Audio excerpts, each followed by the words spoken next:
واتقوا الله الذي تساءلون به والأرحام إن الله كان عليكم رقيبا وقال تعالى يا أيها الذين آمنوا اتقوا الله وقولوا قولا سديدا يصلح لكم أعمالكم ويغفر لكم ذنوبكم ومن يطع الله ورسوله فقد فاز فوزا عظيما عن أبي هريرة رضي الله تعالى عنه قال سئل رسول الله صلى الله عليه وسلم عن أكثر ما يدخل الناس الجنة فقال تقوى الله وحسن الخلق وسئل عن أكثر ما يدخل الناس النار قال الفم والفرج প্রশংসা মাত্রই মহান রব্বুল আলামিনের জন্য দরুদ ও সালাম বর্ষিত হোক আখির নবী মুহাম্মদুর রাসূলুল্লাহ সাল্লাল্লাহু আলাইহি ওয়াসাল্লাম। আবু হুরায়রা রাদিয়াল্লাহু তাআলা আনহু তিনি বলেন সুইলা রাসূলুল্লাহ সাল্লাল্লাহু আলাইহি ওয়াসাল্লাম, রাসূলুল্লাহ সাল্লাল্লাহু আলাইহি ওয়াসাল্লামকে জিজ্ঞাসা করা হয়েছে আন আকসারি মা ইউদখিলুন নাস আল জান্নাহ, কোন আমলটি মানুষদেরকে জান্নাতে নিয়ে যেতে সবচাইতে বড় সহায়ক, কোন আমলটি মানুষদেরকে সবচেয়ে বেশি পরিমাণে জান্নাতে নিয়ে যাবেন? তিনি বললেন 1 নম্বর তাকওয়াল্লাহ, তাকওয়া অবলম্বন করা, আল্লাহর ভয় করা। 2 নম্বর হুসনুল খুলুক, সুন্দর চরিত্রের অধিকারী হওয়া, আখলাক সুন্দর হওয়া। আরেকটি প্রশ্ন করা হয়েছে ওয়াসুইলা রাসূলুল্লাহ সাল্লাল্লাহু আলাইহি ওয়াসাল্লাম, এরপরে রাসূল সাল্লাল্লাহু আলাইহি ওয়াসাল্লামকে আরেকটি প্রশ্ন করা হয়েছে আন আকসারি মা ইউদখিলুন নাস আন-নার, মানুষদেরকে কোন জিনিসটি সবচেয়ে বেশি জাহান্নামে নিয়ে যাবে? তিনি বললেন আল ফামু ওয়াল ফারাজ, জবান এবং লজ্জাস্থান। হাদিসটি বুখারী মুসলিমের হাদিস, ছোট্ট একটি হাদিস।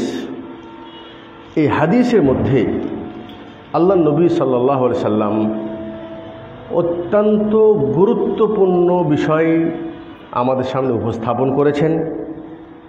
বিষয়টি আমাদেরকে একটু ভাবতে হবে, বুঝতে হবে, চিন্তা করতে হবে। রাসূল সাল্লাল্লাহু আলাইহি সাল্লাম তিনি জান্নাতে যাওয়ার বিষয়ে কত বড় বড় আমল আছে, কোনো আমলের কথা তিনি উল্লেখ করলেন না। তিনি বলছেন সবচাইতে বেশি মানুষরা জান্নাতে যাবে তাকওয়াল্লাহ, তার ভিতরে তাকওয়া, আর একটা হলো হুসনুল খুলুক, সুন্দর চরিত্রের অধিকারী হওয়া। জি, আল্লাহ নবী সাল্লাল্লাহু আলাইহি সাল্লাম এমন একটি আমল সম্পর্কে তিনি বললেন যেই আমল চোখে দেখা যায় না। আল্লাহ রাসূল সাল্লাল্লাহু আলাইহি সাল্লাম এমন আমলের কথা বললেন যেই আমলটি মানুষকে সবচেয়ে বেশি জান্নাতে নিয়ে যাবে। সেই আমলটি চোখে দেখে বিবেচনা করা, চিহ্নিত করা সম্ভব নয়। বলছে তাকওয়াল্লাহ, আল্লাহর ভয় করা, তার মধ্যে তাকওয়া আছে। এই তাকওয়া মানুষকে সবচেয়ে বেশি জান্নাতে নিয়ে যাবে। কে মুত্তাকি আর কে মুত্তাকি নয়, কার মধ্যে তাকওয়া আছে, কার মধ্যে তাকওয়া আছে, এটা দেখার মতো কোনো চোখ, কোনো যন্ত্র, কোনো মেশিন পৃথিবীতে তৈরি হয়নি। অথচ দেখুন আল্লাহ নবী সাল্লাল্লাহু আলাইহি ওয়াসাল্লাম এই হাদিসে এই কথাটি বললেন। আর বাস্তবে যেটা সেটা হলেই উনি প্রত্যেকটি জুমার খুতবায় 3টি আয়াত পড়তেন, যেই 3টি আয়াত আমিও পড়েছি।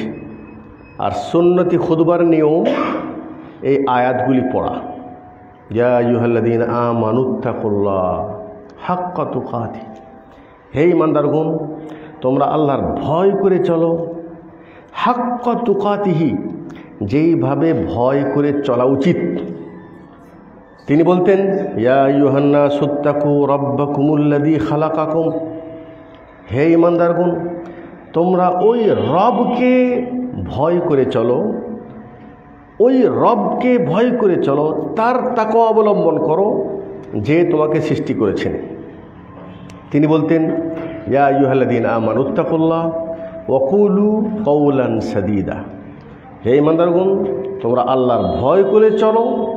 ওয়া কুলু কাওলান সাদীদা, সত্য এবং সোজা কথা তোমরা বলো। এই 3 আয়াত আল্লাহ নবী সাল্লাল্লাহু আলাইহি ওয়াসাল্লাম প্রত্যেক জুমায় পড়তেন। কেন পড়তেন?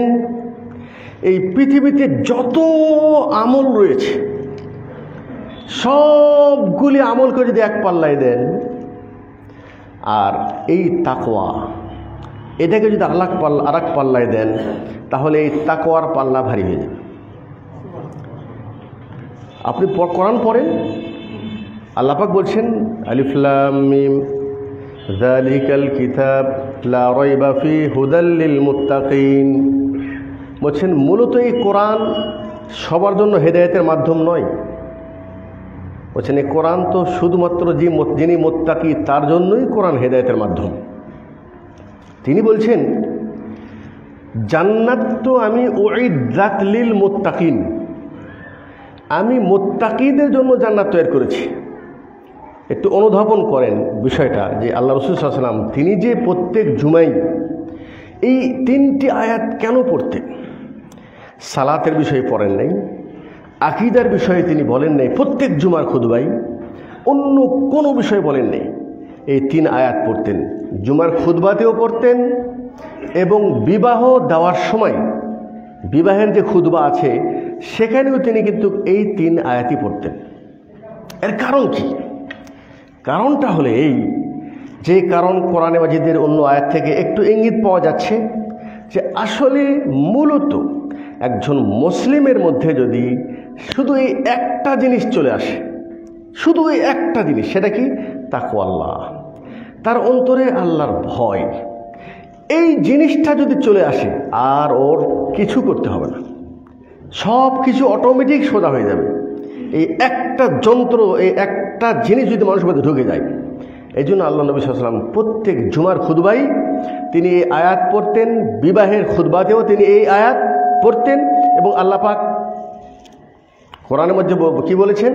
কোরআন মূলত মুত্তাকিদের জন্য হেদায়েত, কোরআন মূলত তাকওয়া, জান্নাত মূলত মুত্তাকিদের জন্য আল্লাহ পাক প্রস্তুত করেছে এবং রেডি করেছে। আসুন, যেই তাকওয়া এত বড় গুরুত্বপূর্ণ বিষয়, আল্লাহ নবী সাল্লাল্লাহু আলাইহি ওয়াসাল্লাম প্রত্যেক জুমার খুতবায় বলতেন। এবং তিনাকে যখন জিজ্ঞাসা করা হয়েছে মানুষরা সবচেয়ে বেশি কোন আমলের বিনিময়ে জান্নাতে যাবে, তিনি বলছেন তাকওয়া। তাহলে আমাদেরকে জানতে হবে তাকওয়া জিনিসটা কি। তাকওয়া জিনিসটা কি? তাকওয়ার শাব্দিক অর্থ হলেই আল ওয়াকায়া, বেঁচে রাখা, নিজেকে বাঁচিয়ে রাখা। শরীয়তের পরিভাষায় তাকওয়ার অর্থ হলেই ওয়াকায়াতুন নাফসু আন আযাবিল্লাহ, মানুষ তার নিজের নফসকে বাঁচাবে জাহান্নামের আগুন থেকে। এটা হলো তাকওয়া, এটা হলো তাকওয়া। মানুষ নিজেকে জাহান্নাম থেকে বাঁচাবে। কিভাবে বাঁচাবে? বিইমতিসালিল আওয়ামির ওয়া বিইজতিনাবিন নওয়াহি। তাকওয়া এটা কোনো পণ্য নয়, বাজারে কিনে নিয়ে আসলাম পেয়ে গেলাম না। এই জিনিসটা কি একটু অনুধাবন করেন, এটা আমাদের বুঝতে হবে। সাধারণত আমরা যেটা মনে করি তাকওয়াটা এটা আমরা অন্য খাতে ব্যবহার করছি, যদিও সেটাও তাকওয়ার একটি সহায়ক। একজনের চেহারা মাশাআল্লাহ সুন্নতি চেহারা, সুন্নতি পোশাক, এরপরে তার চলাফেরা মাশাআল্লাহ অনেক ভালো, জি অবশ্যই লেবাসুত তাকওয়া আছে। লেবাসুত তাকওয়া মানে শরীয়তে যে পোশাক আছে, এই পোশাকের কিছু মাপকাঠি আছে, এগুলি সবই হালাল আর বাকিটা হবে হারাম। সেটা কি? একজন পুরুষ সে যে পোশাকটা পরবে, সেই পোশাকটা যেন একেবারে টাইট ফিট না হয়, শরীরের সাথে লেগে না যায়, যে শরীরের অঙ্গ প্রত্যঙ্গ বাইরের থেকে দেখা যাবে, এটা যেন না হয়। এবং সেই পোশাকটি যেন অবশ্যই তার সূত্রাকে ঢেকে রাখে, শরীরকে ঢেকে রাখে, কিন্তু টাকনের নিচে যেন না যায়, টাকনের নিচে যেন না যায়। পুরুষদের জন্য আল্লাহ রাসূল বলছেন যে টাকনের নিচে যাওয়া এটা এমন একটি বড় অপরাধ যে কিয়ামতের দিন আল্লাহ পাক ওই ব্যক্তির দিকে তাকাবেন না, তার সাথে কথা বলবেন না, তাকে গুনাহমুক্ত করবেন না, এবং তার ঠিকানা হবে জাহান্নাম। এটা হল লেবাসুত তাকওয়া। সেই ক্ষেত্রে আপনি যে কোনো ধরনের পোশাক পরতে পারেন, শরীয়তে জায়েজ, ঠিক আছে। হ্যাঁ, সেটা যেন অবশ্যই সূত্রা ঢেকে রাখে, শরীয়ত লঙ্ঘন যেন না হয়, এত টাইট ফিট না হয়, এত পাতলা না হয়, বিশেষ করে যেন কোনো সূত্রা বাহির থেকে বোঝা যায়, এত পাতলা টাইট ফিট যেন না হয়, এবং টাকনের নিচে যেন না হয়, বাকি সবগুলি জায়েজ। হ্যাঁ, এখানে আরেকটা দূরে শর্ত, সেটা হলেই ওই পোশাকটি যেন অবশ্যই কোনো অমুসলিমদের অনুকরণ না হয়। যেই পোশাকটি অমুসলিমদের ধর্মীয় কোনো তাদের বিশেষত্ব বুঝায়, কোনো রং অথবা বিশেষ কোনো কাটিং, এটা যেন না হয়। 2 নম্বর হলেই ওই পোশাকটি যেন নারীদের সাদৃশ্য গ্রহণ না করে।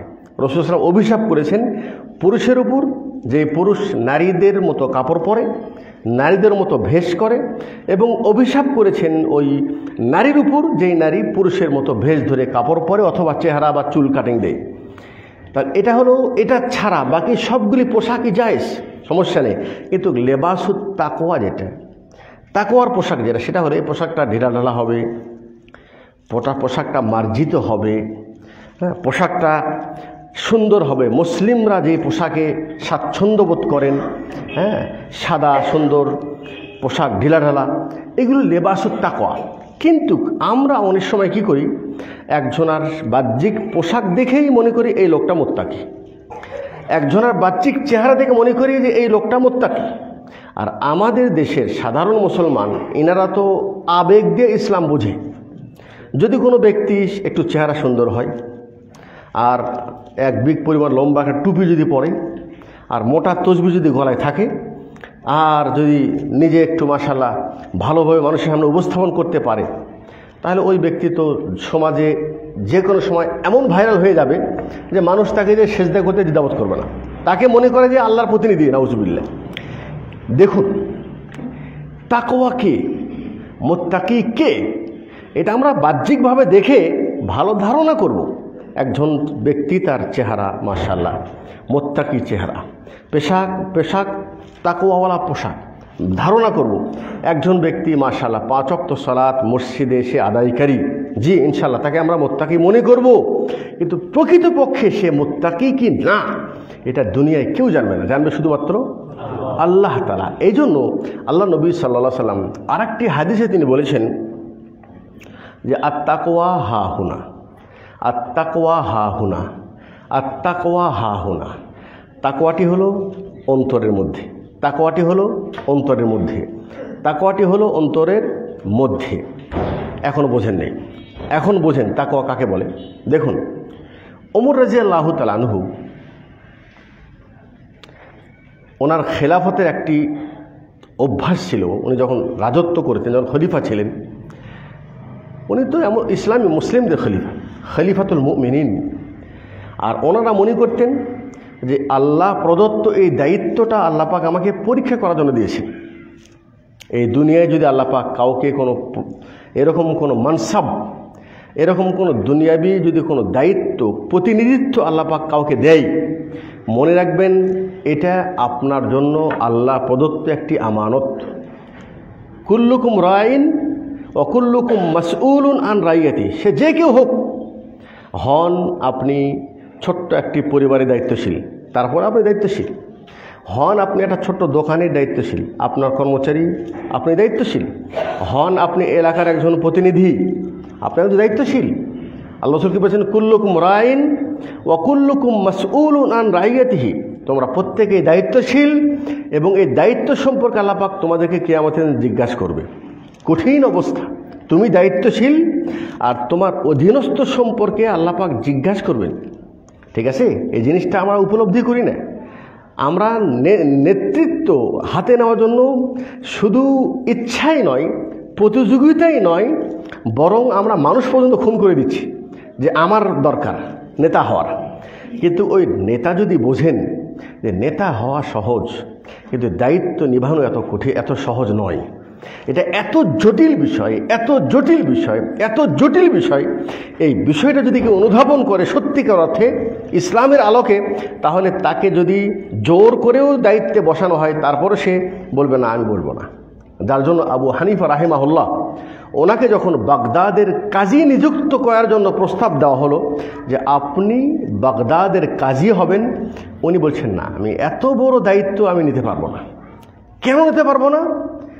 যেহেতু আমি যখন কাজী হব আর আমি যখন বিচারের রায় দিব, তো সেই ক্ষেত্রে যে যদি আমার কোনো বিচারের রায় যদি শরীয়তের লঙ্ঘন হয়ে যায়, তাহলে আমি আল্লাহর সামনে কি জবাব দিব? আল্লাহর সামনে আমি কি জবাব দেব? এই জন্য আমি কাজী হতে চাই না। ইমাম মালিক রাহিমাহুল্লাহর কাছে বাগদাদ থেকে এক দল মুসলমান আসছে কিছু মসলা জিজ্ঞাসা করার জন্য, যে ওনাকে জিজ্ঞাসা করবো, উনি সবচেয়ে বড় আলেম, ইনাকে জিজ্ঞাসা করতেছেন, উনি বলছেন লা আদরি, এই প্রশ্নের উত্তর আমার জানা নেই। আর একটা প্রশ্ন, এটাও আমার জানা নেই। আর একটা প্রশ্ন করছেন, এটাও আমার জানা নেই। লোকজন হতাশ, বাগদাদ থেকে এসেছি, এত দূর থেকে, আর আপনি বলছেন জানি না, জানি না। আমরা যাবো কার কাছে? আর আমরা জনগণকে যে কী বলবো? বলছেন জনগণকে যে বলো যে ইমাম মালিক এ সম্পর্কে তার কোনো জ্ঞান নেই। এতে কি হবে? আমার একটু সম্মান কম হবে, তো মানুষ আমাকে ছোট আলেম মনে করবে। বলছে এটা আমার জন্য সহজ, কিন্তু আমি যেটা জানি না সেটা যদি আমি বলি, আর সেটা যদি রসুলের কথা বিরুদ্ধে হয়ে যায়, তাহলে কিয়ামতের দিন রসুলের সামনে আমি দাঁড়িয়ে যে লজ্জা পাবো, তার চাইতে দুনিয়ার লজ্জা আমার জন্য সহজ। এই জন্য একজন ব্যক্তি যদি সে বোঝে যে নেতৃত্ব হওয়া, নেতা হওয়া এত সহজ ব্যাপার না। আমরা পরিবারের ক্ষেত্রে আমরা প্রত্যেকেই নেতৃত্ব দিচ্ছি, এত সহজ ব্যাপার না।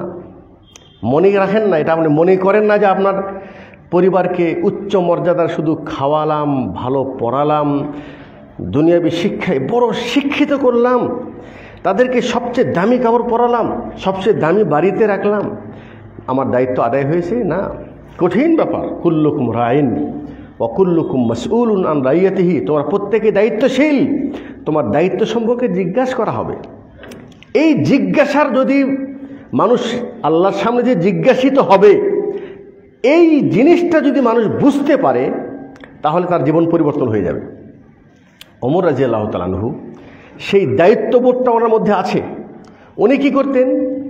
উনি ওনার খেলাফতের সময় তিনি মনে করতেন যে আমি এখন এই মদিনার আমির, আমার নেতৃত্বে, আমার ইমারতে, আমার খেলাফতে কোথাও কোনো মরুভূমিতে কোনো কুকুর যদি পিপাসায় মারা যায়, সেটাও হয়তো আল্লাহ আমাকে জিজ্ঞাসা করবে, ওমর তোমার খেলাফতের সময় ওই কুকুর কিভাবে মারা গেল পানির পিপাসায়?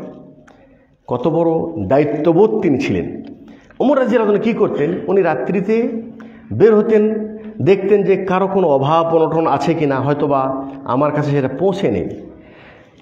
রাত্রে যাচ্ছে, একটা বাড়ি থেকে আওয়াজ আসতেছে কিছু কথা বলার, রাত্রি। উনি একটু কান পাতালেন, দেখি কি বলে। গভীর রাত্রে মা আর মেয়ের সাথে কথোপকথন হচ্ছে। মা বলছে আমাদের গাভীর, আমাদের বকরি, ছাগল অল্প কিছু দুধ হয়, এই দুধ দিয়ে আমাদের সংসার চলে না, অতএব আমরা দুধ দোহার পর ওর মধ্যে একটু পানি মিক্স করে নিব, যেন আমরা বেশি পরিমাণে বেচতে পারি, অর্থ বেশি পাওয়া যাবে। মেয়ে বলছে আম্মা যদি ওমর খলিফা তিনি যদি জানতে পারেন তাহলে কি হবে? মা বলছে, মেয়ে এত রাত্রে, আমরা তো রাত্রে দহন করব, ওমর দেখার তো কোনো প্রশ্নই আসে না, রাত্রে দহন করব, সকাল হওয়ার আগেই অন্ধকারে, কেউ দেখবে না। মেয়ে বলছে, মা তোমার এই কাজটি কি, এটা সত্য, এটা কি আল্লাহ তোমাদের স্রষ্টা, উনি কি এই কাজে সন্তুষ্ট হবেন নাকি অসন্তুষ্ট হবেন? অসন্তুষ্ট হবে। আচ্ছা বলো দেখি, ওমর নয় দেখতে পেল না, কিন্তু তোমার রব উনি কি এটা দেখতে পাবেন না? আল্লাহু আকবার। একটা মেয়ে মাকে বলছে। ওমর রাদিয়াল্লাহু তাআলা আনহু তিনি দূর থেকে আওয়াজে কথাটা শুনতে পেয়েছেন। শুনতে পেরে উনি বাইতুল মালে গিয়েছেন। যাওয়ার পর সেখানকার দায়িত্বশীলদেরকে বলেছে যে এক বস্তা খাদ্য এটাকে ভরো এবং আমাকে দাও। ইয়া খলিফাতুল মুসলিমিন, কোথায় নিয়ে যাবেন? বলছেন, না এটা আমার হক, আমি ওই বাড়িতে পৌঁছাবো। ছেলেদেরকে নিয়ে বসছে, এদিকে আসো, আমি একটা মোত্তাকি মেয়ের খবর পেয়েছি। রসুল বলছে মানুষরা 4টা জিনিস দিকে বিয়ে করে। কি দেখে? দুনিয়া দেখে, বংশ দেখে, হ্যাঁ, এরপরে সৌন্দর্য দেখে। ফাজফার বিজাতা দিন, দিনদারিত্ব দেখে তুমি বিবাহ করো। আমি একটা মোত্তাকি মেয়ের খবর পেয়েছি। কিভাবে খবর পেলেন? না নামাজ দেখেছে, না রোজা, কিচ্ছু দেখেনি। দেখেছে কি? রাতের অন্ধকারে সে মনে করছে যে আমি যদি অন্যায় করি, দুনিয়ার কোনো চোখ না দেখলেও আমার রব তো দেখে ফেলে দেবেন। এটার নাম হলো তাকওয়া। উনি বলছেন আমি মোত্তাকি পেয়ে গেছি, আমি তোমাদের কোনো একটা ছেলের সাথে বিবাহ দিতে চাই। ওনার একটা ছেলে, তার নাম হলো আসেম। বলছেন ওই ছেলের সাথে এই মেয়ের বিবাহ দিয়েছে। এই মেয়ের মাধ্যমে আল্লাহ পাক ওমর বিন আব্দুল আজিজের মতো সন্তান পরবর্তীতে দান করেছেন। এটার নাম হলো তাকওয়া। তাকওয়া কি জানেন? তাকওয়া বাহ্যিকভাবে দেখা যায় না। আপনি কাউকে বলতে পারবেন না ইনি আল্লাহর ওলি, ইনি মোত্তাকি। কে ওলি আর কে মোত্তাকি আল্লাহ দেখেন। আল্লাহ কি বলছেন? আলা ইন্না আউলিয়া আল্লাহ লা খাউফুন আলাইহিম ওয়ালা হুম ইয়াহজানুন। খবরদার, যারা আল্লাহর ওলি তারা দুনিয়ায় কোনো ভয় নাই, ওয়ালা হুম ইয়াহজানুন, তারা কোনোদিন চিন্তিত হবেন না। কিন্তু ওলি কে? আল্লাযীনা আমানু ওয়া কানু ইয়াত্তাকুন। সংক্ষিপ্ত কথা, এক কথায় সব শেষ। ঈমানদার এবং তার মধ্যে তাকওয়া আছে, তার মধ্যে তাকওয়া আছে। কিভাবে, কোন যন্ত্রতে বুঝবেন যে এনার মধ্যে তাকওয়া কতটুকু আছে, কার মধ্যে কি তাকওয়া আছে? এই দেখার যন্ত্র পৃথিবীর কারো কাছে নেই। এজন্য কে মুত্তাকি এটা শুধু আল্লাহ পাকই ভালো জানেন। হ্যাঁ, আমার সুন্দর চেহারা দেখে, আমার ডিগ্রি দেখে, আমার বক্তব্য দেখে আপনি হয়তো ধারণা করবেন যে এই লোকটা মনে হয় মুত্তাকি, কিন্তু আমি মুত্তাকি কি না এটা আমি কিছুটা জানি, আর বাস্তবে আল্লাহ পাক জানে যে কে কত বড় মুত্তাকি। মনে রাখবেন, এই তাকওয়া অর্জন করার জন্য কোনো বড় ডিগ্রির প্রয়োজন নেই, কোনো বিশেষ কোনো ভ্যাস ধরার প্রয়োজন নেই, এবং এই তাকওয়া অবলম্বনের জন্য কোনো নির্দিষ্ট জায়গায় যে সেটা উপলব্ধি করতে হবে না। এই তাকওয়া একটা জেনারেল, সাধারণ, একেবারে সাধারণ থেকে সাধারণ মানুষের মধ্যেও থাকতে পারে, একজন মিসকিন গরিবের মধ্যেও থাকতে পারে, এবং লেবার এবং নিম্ন স্তরের কর্মচারীদের মধ্যেও থাকতে পারে। একজন বাগানের পরিচর্যাকারী, ওনাকে বাগান দেখার দায়িত্ব দেওয়া হয়েছে। মালিক এসে বলছে 1 বছর পর যে তুমি এই বাগান থেকে আমাকে একটা ভালো রুম্মান, একটা ভালো ফল নিয়ে এসে দাও, ভালো ডালিম, একটা আমাকে মিষ্টি ডালিম নিয়ে এসে দাও। ওই চাকর গাছ থেকে বাহ্যিকভাবে দেখা যেটা লাল ভালো মনে করেছে ছিঁড়ে নিয়ে আসছে। নিয়ে আসার পর দিয়েছে, কাটার পর খেয়ে দেখে মালিক বলছে, কই তুমি কি ডালিম নিয়ে আসছো? এটা টক ডালিম, তুমি কি ডালিম চেনো না? এখন চাকর বলছে যে দেখুন, আমি তো এই বাগান পরিচর্যা করি, কিন্তু বাগানের কোনো ফল তো আমি কোনোদিন খেয়ে দেখি নাই। কোনোদিন আরে তুমি বাগানে ফল খেয়ে দেখো না? বলছে না, আমি তো পরিচর্যাকারী, আমার তো এখানে খাওয়ার কোনো কথা বলা হয়নি, পারমিশন নেই। মালিক বুদ্ধিমান, মালিক বলছে এত বিশ্বস্ত ব্যক্তি, আমানতদার, উনি মনে মনে বলছেন যে আমি একটা মুত্তাকি ছেলে পেয়েছি, একজন মুত্তাকি ছেলে পেয়েছি। উনি বলছেন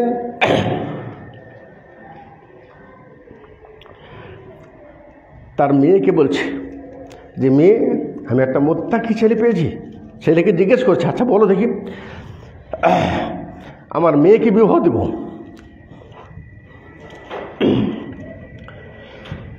কিন্তু কেমন ছেলের সাথে দিব? তো সে রাখাল বলছে, যদি দুনিয়া দেখে দেন দুনিয়া শেষ হয়ে যাবে, কিন্তু যদি তাকওয়া দেখে দেন তাহলে সেটা থেকে যাবে। কারণ মালিক বলছে যে আমি ছেলে পেয়েছি, আমি আমার মেয়ের বিবাহ তোমার সাথে দেব। আল্লাহ আকবার। আপনি জানেন এই ব্যক্তিকে? এই ব্যক্তি হলো তাবি, ইনি হলো মুবারক। আর এই বিবাহের থেকে জন্ম নিয়েছে আব্দুল্লাহ বিন মুবারক। এই বরকতপূর্ণ মুত্তাকি পরিবার থেকে জন্ম নিয়েছে আব্দুল্লাহ বিন মুবারক, একজন জালিলুল বড় তাবি, একজন বড় ব্যক্তি, যার নাম সারা প্রত্যেক মুসলমান দোয়ার সাথে তাকে স্মরণ করে নেয়। এটার নাম হলো তাকওয়া। আপনি কিভাবে বুঝবেন যে কার মধ্যে তাকওয়া আছে? সেটা একটা বাগানের পরিচর্যাকারী, একজন রাখাল, কিন্তু আল্লাহ জানে কে মুত্তাকি আর কে তাকওয়া অবলম্বনকারী। এই জন্য সমাজ দিনী ভাই, আল্লাহ নবী সাল্লাল্লাহু আলাইহি সাল্লাম তিনি প্রত্যেক জুমার খুতবায় এই 3টি আয়াত পড়তেন যে মুত্তাকি তাকওয়া অবলম্বন করার কথা বলা হয়েছে।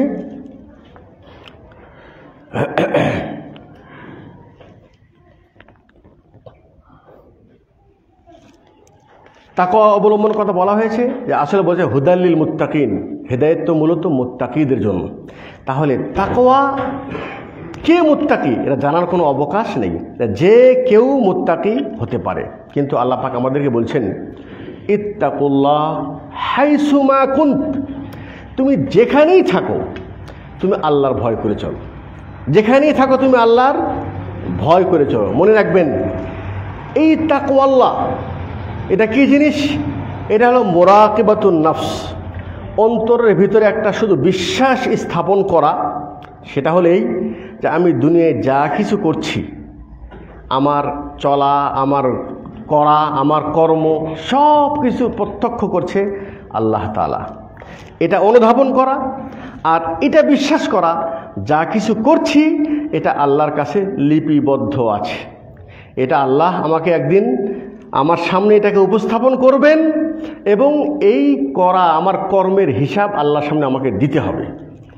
সম্মানিত দিনী ভাই, এই জন্য আজকে মুসলিম সমাজের ভিতরে মুত্তাকির অভাব নেই, ওলির অভাব নেই। আমরা নিজেরাই সার্টিফিকেট দিয়ে দিছি, ইনি ওলি, ইনি মুত্তাকি। আরে বাবা, ওলি কে? আল্লাহ বলছেন আল্লাযীনা আমানু ওয়া কানু ইয়াত্তাকুন, যারা ঈমান গ্রহণ করেছে এবং যে তাকওয়া অবলম্বন করেছে। তো কার মধ্যে কি পরিমাণ তাকওয়া আছে এটা আপনি কিভাবে বুঝলেন? এই জন্য মুত্তাকি কে এটা একমাত্র আল্লাহ পাকই ভালো জানে, ভালো ধারণা রাখতে পারি, কিন্তু কাউকে মুত্তাকি বলার অবকাশ নেই, আর কাউকে জান্নাতের সার্টিফিকেট দেওয়ারও ক্ষমতা কারো নেই। কাউকে বলতে পারো না যে ইনি জান্নাতি। রসুল সাল্লাল্লাহু আলাইহি ওয়াসাল্লাম জিহাদ করছেন, রসুলের সাথে জিহাদ করছেন, কাফেরের তীর এসে ওই ব্যক্তি ওখানে শহীদ হয়ে যাচ্ছে। সাহাবী বলছেন সে তো তায়রুম মিন তুয়ুরিল জান্নাহ, জান্নাতের সে একটা পাখি, সে যদি জান্নাতে না যায় কে যাবে? জিহাদের মাঠে রসুলের সাথে, জিহাদের মাঠে রসুল বলছেন তুমি যাকে জান্নাতি বলছো, আমি দেখছি ওই ব্যক্তিকে জাহান্নামের চাদর তাকে ঘেরাও করে রেখেছে। অপরাধ হলেই তার জীবনে কোনো এক সময় গনিমতের মাল থেকে সে একটা চাদর আত্মসাৎ করেছিল, না বলে নিয়েছিল। তাহলে আমি যাকে জান্নাতি মনে করছি বাস্তবে কিন্তু সে জান্নাতে যায়নি। ঠিক আছে? এই জন্য আজকের এই খুতবায় আমি নিজেকে আল্লাহ উসিকুম বিনাফসি, উসিকুম ওয়া নাফসি, আপনাদেরকে এবং আমি নিজেকে ওসিয়ত করছি বিতাকওয়াল্লাহ, আল্লাহর ভয় করে চলার জন্য। মনে রাখবেন আল্লাহর ভয় কি কেমনে আসবে? এমনি আসবে? জি না, আল্লাহর ভয় আসার জন্য আমাদের কিছু ভাবতে হবে, বিশ্বাস করতে হবে এবং কিছু করণীয় করতে হবে। কি ভাবতে হবে? ভাবতে হবে যেটা, সেটা হলো এই যে এই পৃথিবীর নিয়ন্ত্রক আল্লাহ তাআলা, পৃথিবীর স্রষ্টা আল্লাহ তাআলা, এই পৃথিবীর মিল্কিয়াত রাজত্ব সে আল্লাহর হাতে আছে। সে আল্লাহর প্রতি বিশ্বাস রাখা এবং নিজের জীবনের বাস্তবতাটা বোঝা যে আল্লাহ পাক আমাকে কেন সৃষ্টি করেছেন এবং আমার জন্য করণীয় কি, এবং বিশ্বাস করা যে আল্লাহ পাক আমাকে দেখছেন। আল্লাহ নবী সাল্লাল্লাহু আলাইহি ওয়াসাল্লাম ওনাকে জিজ্ঞাসা করা হয়েছে মা হুয়াল ইহসান, ইহসান কি? তিনি বলেছেন আনতা আবুদাল্লাহ কাআন্নাকা তারাহু ফাইন লাম তাকুন তারাহু ফাইন্নাহু ইয়ারাক। বলছেন ইহসান হলো এই, তুমি যখন ইবাদত করবে তখন তুমি মনে করবে যে আল্লাহ তোমাকে দেখছে। আনতারাহু, তুমি আল্লাহকে দেখছো। ফাইন লাম তাকুন তারাহু, তুমি আল্লাহকে দেখছো, এটা বিশ্বাস করবে। যদি এত বড় বিশ্বাস তোমার নাও আসে, ফাইন্নাহু ইয়ারাক, তুমি বিশ্বাস করো যে আল্লাহ তোমাকে দেখছে। এটা হলো মুরাকাবা, এটা হলো মুরাকাবা।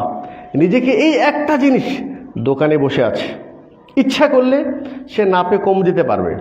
গ্রাহক আর একদিকে তাকিয়ে আছে, ওকে বলছে আমাকে 2 কেজি আপেল দাও, ইচ্ছা করলে কমও দিতে পারে, ইচ্ছা করলে বেশিও দিতে পারে। ফোন করেছেন আমাকে বাসায় 2 কেজি গোস্ত পাঠিয়ে দাও, 3 কেজি মাছ পাঠিয়ে দাও। ওই মাছ বিক্রেতা, গোশ বিক্রেতা, কসাই, সে কসাই হতে পারে, সমস্যা নেই। তার মধ্যে যদি এই একটি নিয়ামত দৌলত তার মধ্যে চলে আসে, সেটা কি? মুরাকাবাতুন নফস, তাকওয়াল্লাহ। সে ওই জায়গায় বসে সে মনে করবে আমি যদি কম দেই, দুনিয়ার কেউ না দেখলেও আল্লাহ আমাকে দেখবে। এই অনুভূতিটা শুধুমাত্র এটা যদি চলে আসে কসাইয়ের মধ্যে, তাহলে কোনো ব্যক্তি তার কাছ থেকে গোশ নিতে ঠকবে না। এই একটি অনুভূতি যদি চলে আসে ফল বিক্রেতার কাছে, একটা দোকানদারের কাছে, একটা কৃষকের কাছে, একটা লেবারের কাছে, মালিক আছে, কাজ করতেছে, কোনটাকে দেন? 5 ঘন্টার কাজ 2 ঘন্টায় হয়ে যাচ্ছে। আর যখন দিন মজদুরি দেন তখন 2 দিনের কাজ 5 দিন লেগে যাচ্ছে। জি মাশাআল্লাহ, 5 ওয়াক্ত নামাজি, 5 ওয়াক্ত নামাজি, চেহারা সুন্দর, দাঁড়িয়ে আছে, পোশাক সুন্দর, সব ঠিক আছে, কিন্তু তাকওয়া আছে কি না এটা তো আল্লাহ পাক ভালো জানে, তার কর্ম তাকে বলে দিবে। ঠিক আছে, যে যেখানে আছেন, প্রধানমন্ত্রী আছেন, তারপরে দায়িত্বশীল আছেন, আমরা যারা আছি, পরিবারে যারা দায়িত্বশীল আছি, আমরা প্রত্যেকেই শুধুমাত্র একটা জিনিস ভাবতে হবে, সেটা হলেই যেটাই করছি আমাকে দুনিয়ার কেউ না দেখলেও আল্লাহ তাআলা আমাকে দেখবেন। এই অনুভূতিটা যদি আমাদের মধ্যে চলে আসে, তাহলে আপনার মধ্যে তাকওয়া চলে আসলো, তাকওয়া চলে আসলো। এই অনুভূতি আসতে হবে। আর যেটা করতে হবে সেটা হলো এই, দেখুন বাহ্যিক কিছু জিনিস আছে, বাহ্যিক যেগুলি আমল, ইসলামের যেগুলি রুকুন, এগুলো তো অবশ্যই আমাদেরকে করতে হবে। মনে রাখবেন, একজন মুত্তাকি, তার মুত্তাকি বলতে মাশাআল্লাহ আল্লাহর ভয় করে চলেন, সে অনেক আল্লাহর ভয় করে, অনিয়ম করে না, দুর্নীতি করে না, মানুষকে ঠকায় না, মানুষের প্রতি জুলুম করে না, মানে তাকওয়ার আল্লাহর ভয় তার মধ্যে আছে, কিন্তু ওই ব্যক্তির কাছে ঈমান নেই, হবে হবে না। এই জন্য বলছে আল্লাযীনা আমানু ওয়া কানু ইয়াত্তাকুন, আগে ঈমান তারপরে তাকওয়া। এখানে একটা জিনিস বুঝতে হবে, সেটা হলে সে যতই বড় পীর হোক, যতই বড় আলেম হোক, যতই বড় প্রসিদ্ধ ব্যক্তি হোক না কেন, ঠিক আছে, ওই ব্যক্তির ঈমানের মধ্যে যদি শিরিক থাকে অথবা কুফরি থাকে, আপনারা জানা মতে, আপনি তাকে তার বাহ্যিক দেখে কখনোই তাকে মুত্তাকি ভাববেন না। যদিও সে মাশাআল্লাহ ইনসাফকারী, ন্যায় পরায়ণকারী, হ্যাঁ, এবং সে অনেক ভালো মানুষ, আখলাক ভালো, সব কিছু ভালো, কিন্তু তার ঈমানের মধ্যে শিরিক আছে। তো ঈমানের মধ্যে শিরিকের সংখ্যা তো আমাদের বাংলাদেশে মনে হয় নাই বললেই চলে, নাই, শিরিক নাই। আল্লাহ বলছেন সূরা ইউসুফে, ওমা ইউমিনু আকসারুহুম বিল্লাহ ইল্লা ওয়া হুম মুশরিকুন, আল্লাহর কথা, সূরা ইউসুফ 108 নম্বর আয়াত, 6 নম্বর। অধিকাংশ মুমিন যারা ঈমানের দাবি করে ওয়া হুম মুশরিকুন, বাস্তবে তারা মুশরিক। এটা শুধু আমি যদি আমার চোখটা যদি খুলে একটু দেখি, এটা হলো প্রকাশ্যে বড় শিরিক, আবার গোপনে ছোটোখাটো যে কত শিরিক আমাদের মধ্যে আছে, আমার মধ্যে, আপনার মধ্যে, কথায় কর্মে কত শিরিক আছে, আপনি নিজেও জানেন না, বোঝেন না, এখনও সেই সাবজেক্ট আপনি পড়েননি। ঠিক আছে, যার কারণে অনিচ্ছায় আমাদের কাছ থেকে অনেক শিরকি কর্মকাণ্ড হয়ে যাচ্ছে। দোকানে বসেছেন, সকালে বসে একজন বাকি চাইতে আসছে, আপনি মনে করছেন যে বাকি যদি প্রথমটাই যদি বাকি চলে আসে, ঠিক আছে, সকালে উঠায় একজন খারাপ মানুষের চেহারা চলে আসলো, আজকে দিনটাই পুরো খারাপ হয়ে গেল। তার মানে কি ও খারাপকারী? ও কি খারাপকারী?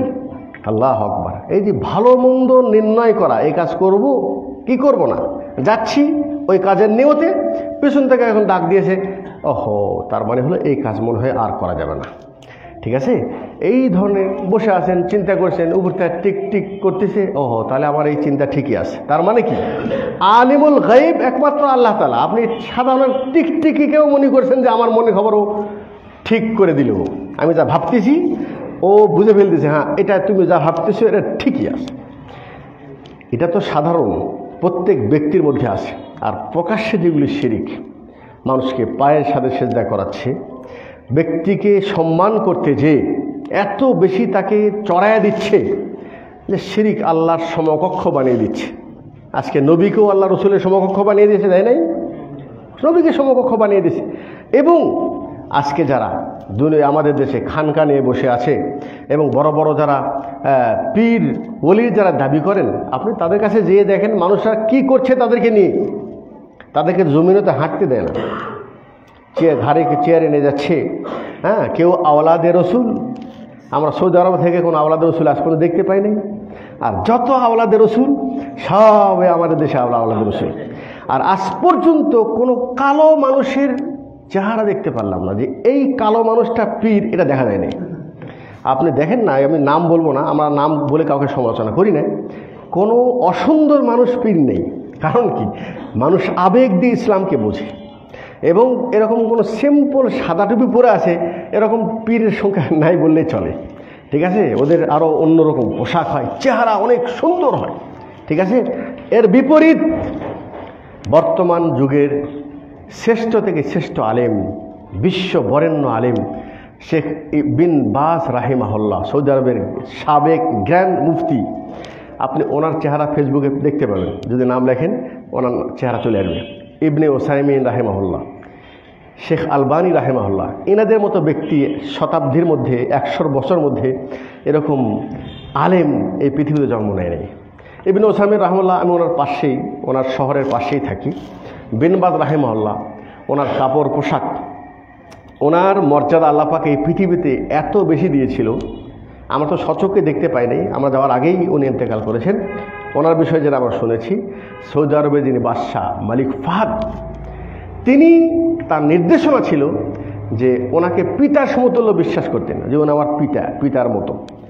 তো উনি যদি বাদশার কাছে আসতেন, আর বাদশার কাছে ওলামাদের অনারগল যাওয়া আসা আছে, এটা আপনি বাহির থেকে হুট করে একটা ফতুয়া দেবেন না। আলহামদুলিল্লাহ, সেখানে অনেক কিছু বিষয় তাদের মধ্যে আছে, বৌদ্ধটি মানুষের মধ্যে আছে, কিয়ামত কাছে আসতেছে, অনেক কিছু জিনিস পরিবর্তন হবে, এটাই স্বাভাবিক।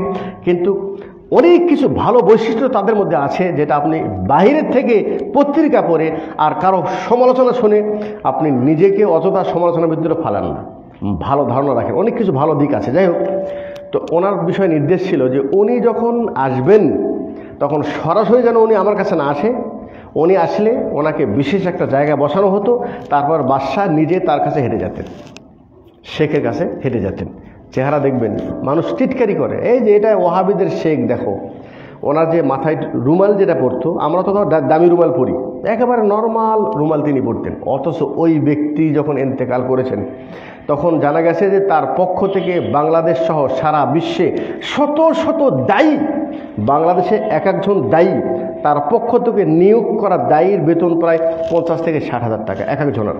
এরকম শত শত হাজার হাজার দায়ী তিনি সারা বিশ্বে বেতন দিয়ে তাদেরকে দাওয়াতে কাজের জন্য সুযোগ করে দিয়েছেন। কত প্রতিষ্ঠান তিনি পরিচালিত করেছেন।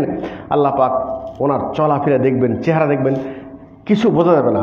আমাদের দেশে মানুষ ওনাকে তো মানে কিছু মনেই করবে না, কিন্তু তার বিপরীত এমন কিছু নুরানি চেহারাওয়ালা আছে যেগুলি মানুষদেরকে সরাসরি পায়ে সেজদা করাচ্ছে, মানুষদেরকে ধোঁকা দিচ্ছে, ইসলাম তাদেরকে একেবারে ধ্বংস করে দিচ্ছে।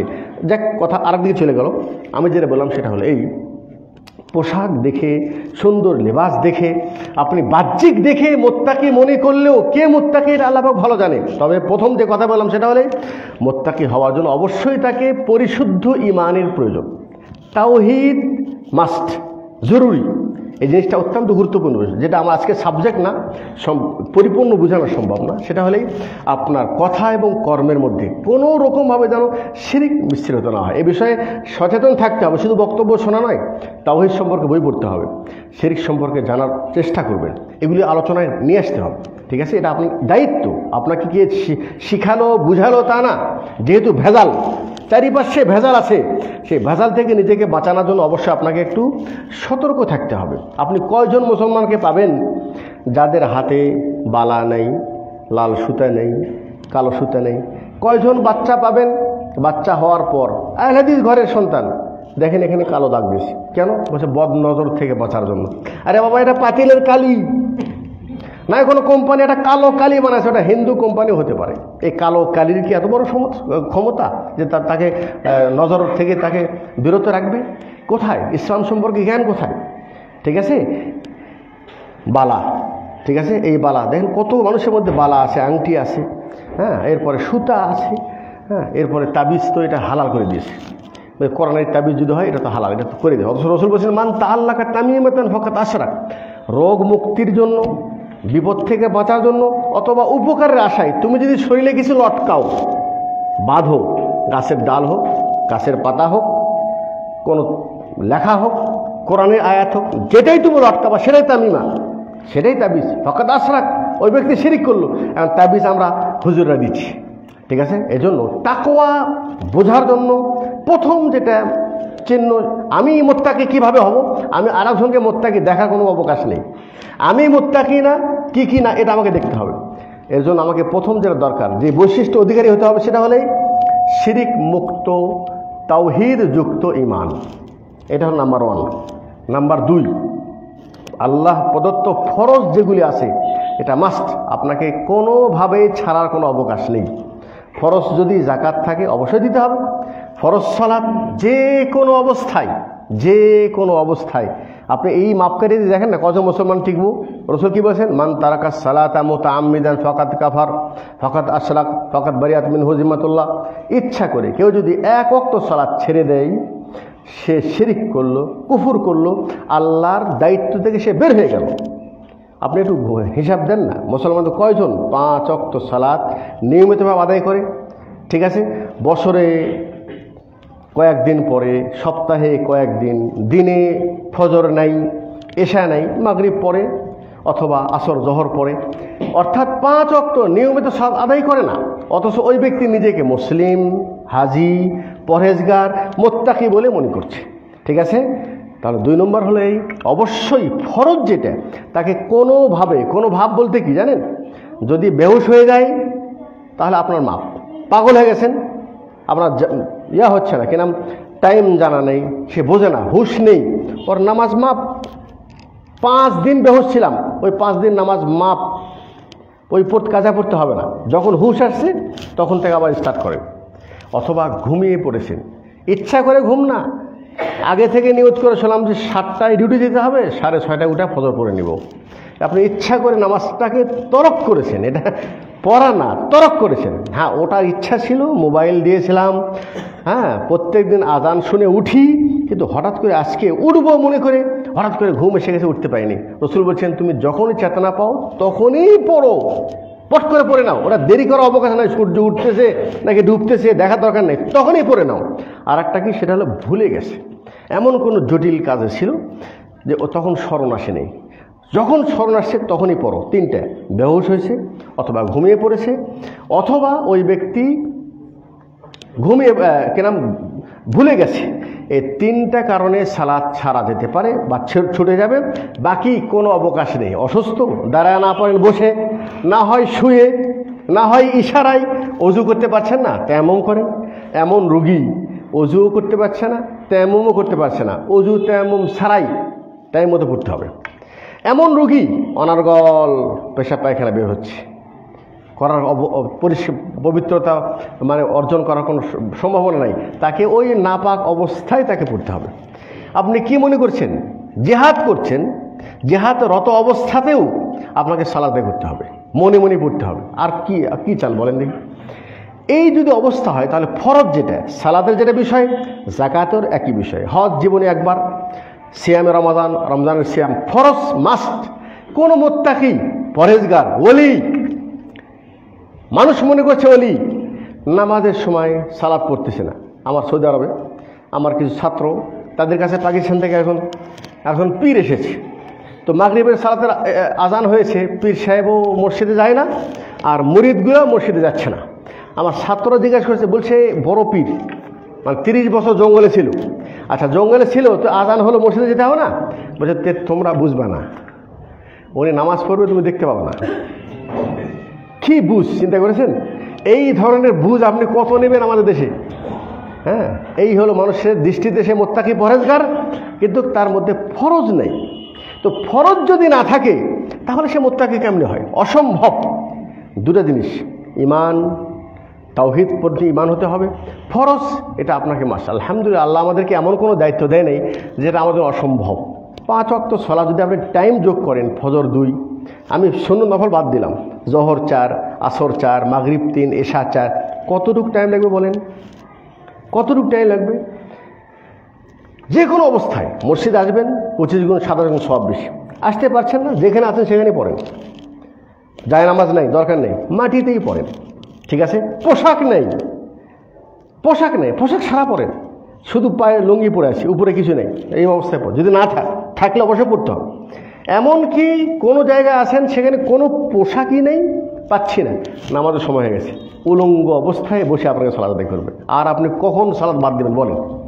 তাহলে ফরজ যেটা, এটা বাদ দিয়ে নিজেকে মুত্তাকি বলার কোনো অবকাশ নেই। আমি আল্লাহর ভয় করে চলি, এটা বলার অবকাশ নেই। বলছে আমার আব্বা খুব ভালো মানুষ, খুব ভালো, শুধু নামাজটা পড়ে না, ব্যাস এতটুকু। তো ওই ভালো, ওই মুত্তাকির কোনো মূল্য নেই আল্লাহর কাছে। নাম্বার 3, আল্লাহ নবী সাল্লাল্লাহু আলাইহি ওয়াসাল্লাম বলেছেন যেগুলি ফরজ এটা তো করবা মাস্ট, এটা যদি না করো আল্লাহ তো তোমাকে জিজ্ঞাসা করবে, এর কৈফিয়ত দিতেই হবে, মাস্ট। এটা কোনো মাপ নাই। হ্যাঁ, আল্লাহ যদি দয়া করে ক্ষমা করে দেয় সেটা একটা আলাদা জিনিস। আল্লাহ রসুল দয়া করে আরও কিছু কথা বললেন, আলা আদুল্লুকুম আলা আবওয়াবিল খাইর, আমি তোমাকে আরেকটু কিছু দিচ্ছি, এটা জরুরি না, তবে এটা যদি করতে পারো তাহলে তোমার জন্য উপকার হবে, আরও তোমার জন্য সহজ হবে, তাকওয়া অবলম্বন করা, জান্নাতে যাওয়া আরেকটু সহজ হবে। সেটা কি? তিনি বলছেন সালাতুল লাইল, রাত্রে সালাত আদায় করা। সালাতুল লাইল তাতাজাফা জুনুবুহুম আনিল মাদাজি'i ইয়াদউনা রাব্বাহুম খাওফান ওয়া তামা। মনে রাখবেন, ফরজ সালাতের পর সবচাইতে উত্তম সালাত হলো তাহাজ্জুদের সালাত। কেন উত্তম বলেন?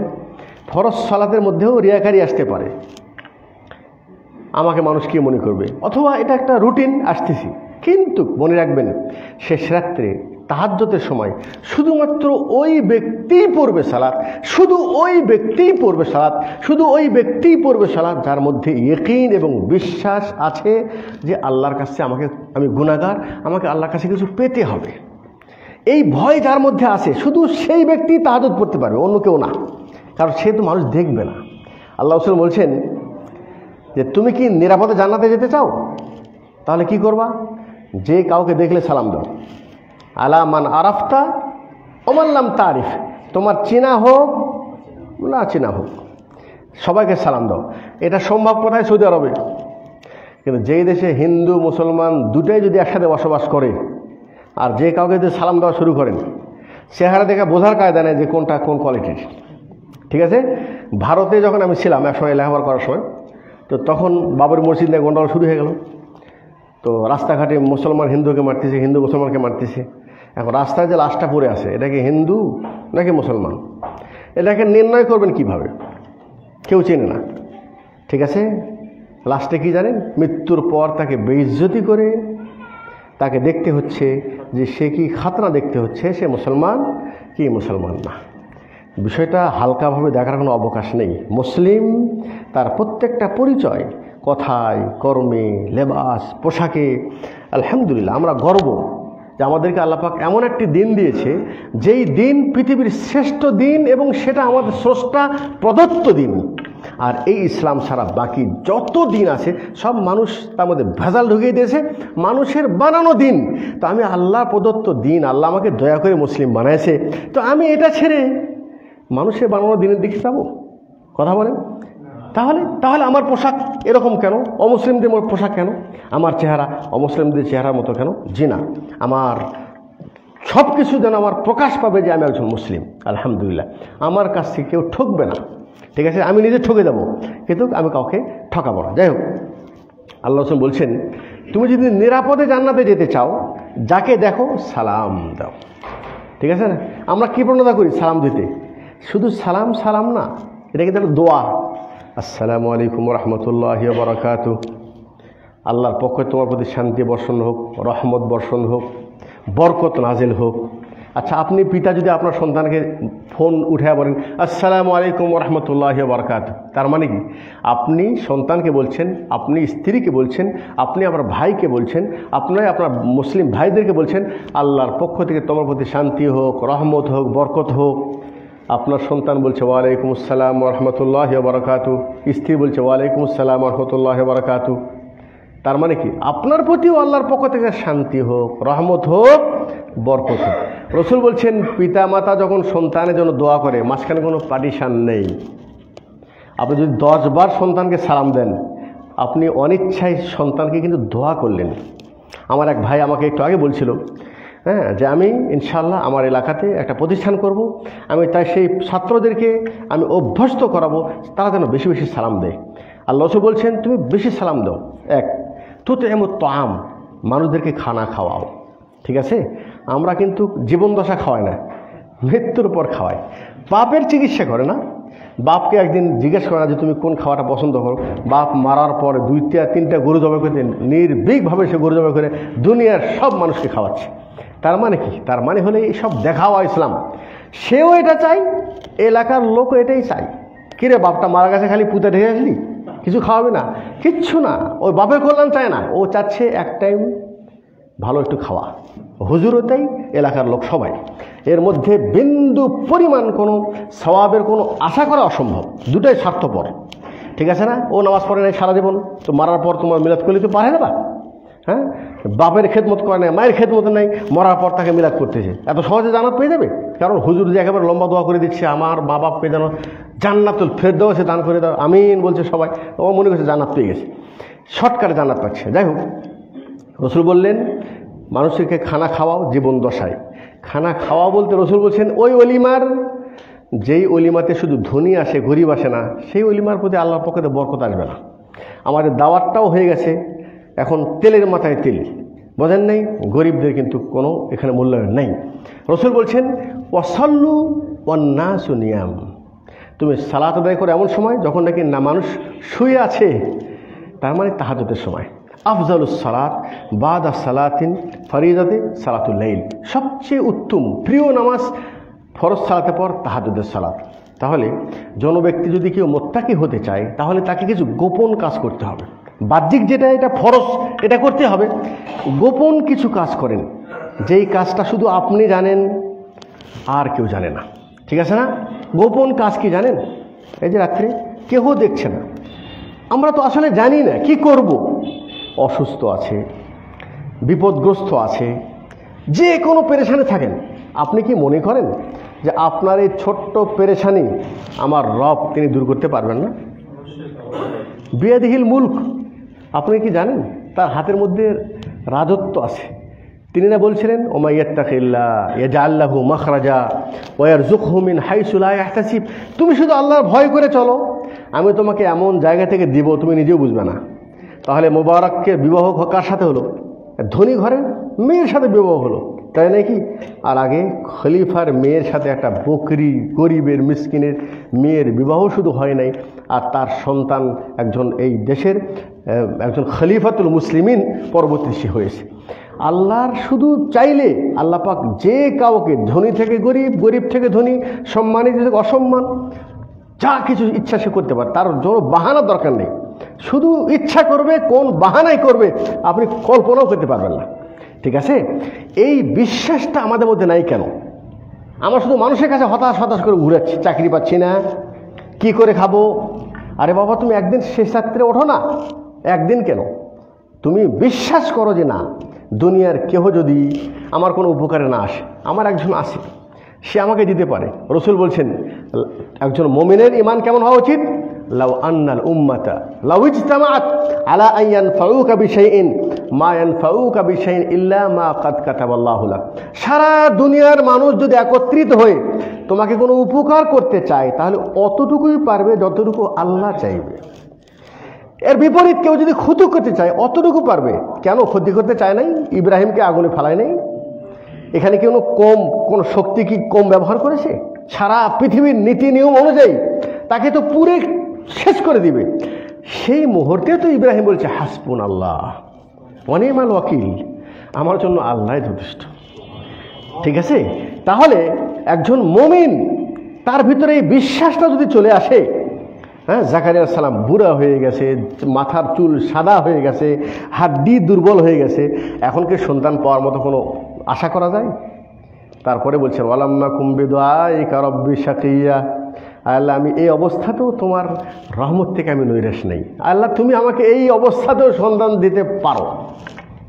এই বিশ্বাস নিয়ে নামাজে আল্লাহকে বলছেন রব্বি হাবলি মিন লাদুনকা যুররিয়াতান তাইয়্যিবা, আল্লাহ তুমি আমাকে একটা পবিত্র সন্তান দাও।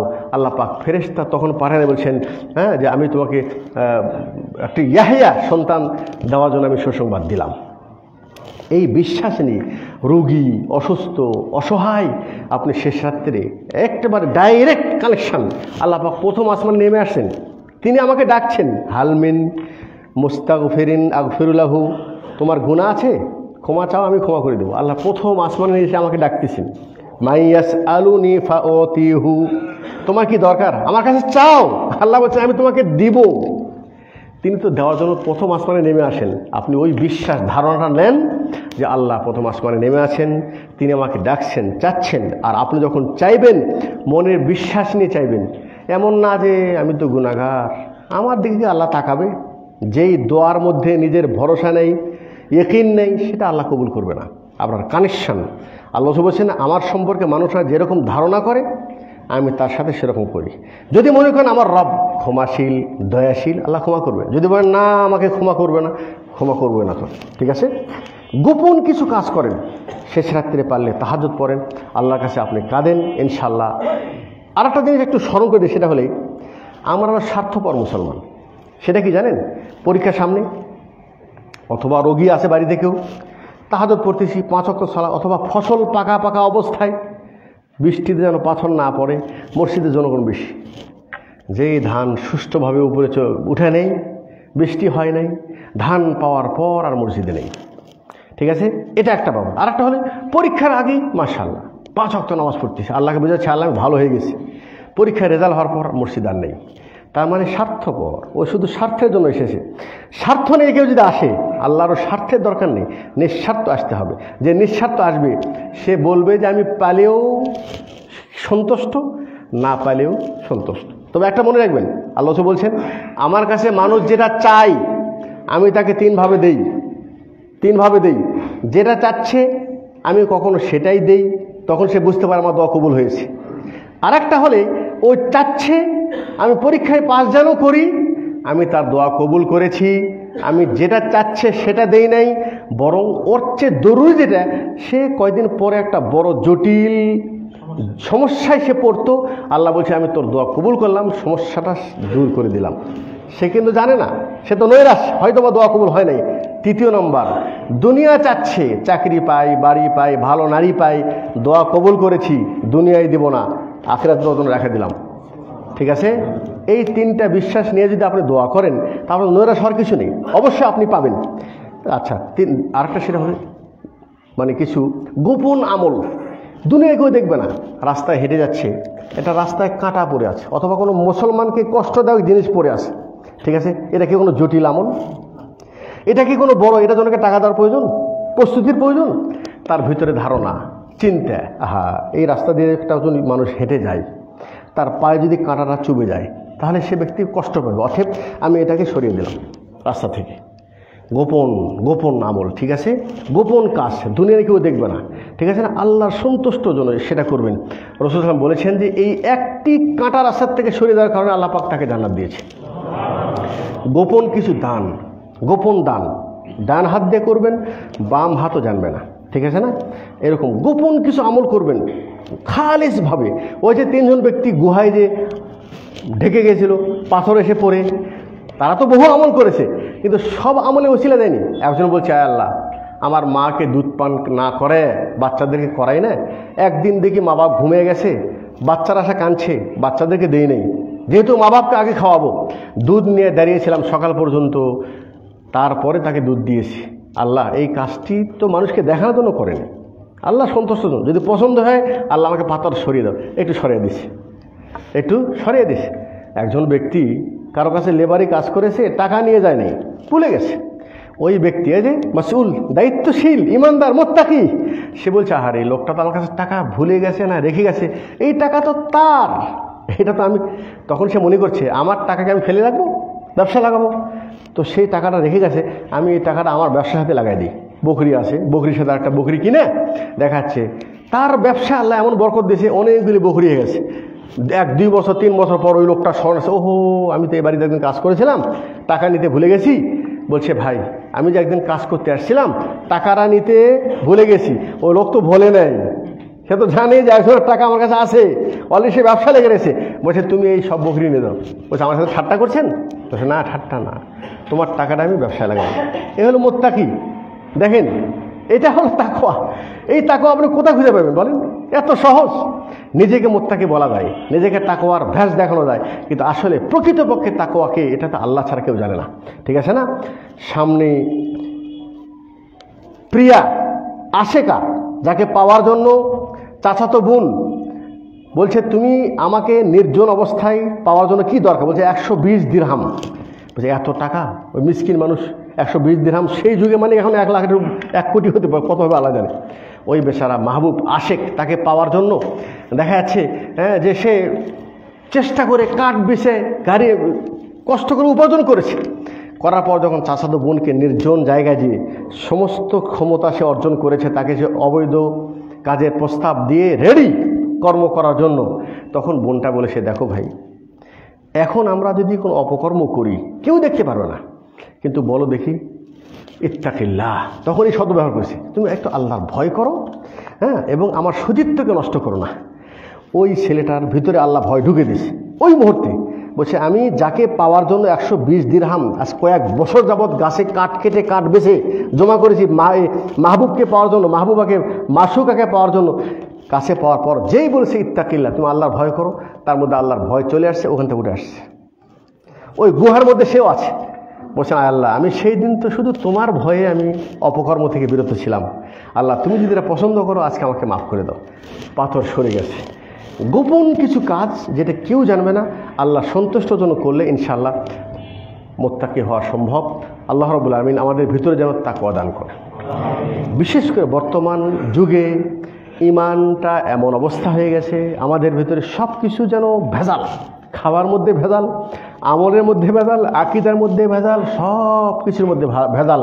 কাউকে দেখে আপনি নিজেকে সোজা করেন না, আপনি আপনার চাচা আপনা জান বাঁচা, নিজেরটা নিজে চিন্তা করো।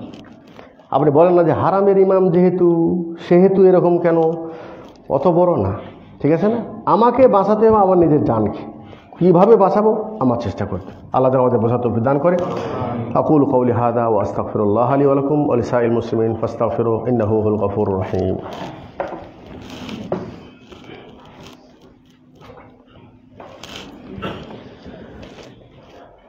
আলহামদুলিল্লাহি রাব্বিল আলামিন ওয়াল আকিবাতু লিল মুত্তাকিন ওয়াস সালাতু ওয়াস সালামু আলা আশরাফিল আমবিয়া ওয়াল মুরসালিন নবিয়িনা মুহাম্মদ ওয়া আলা আলিহি ওয়া আসহাবিহি আজমাইন, আম্মা বাদ।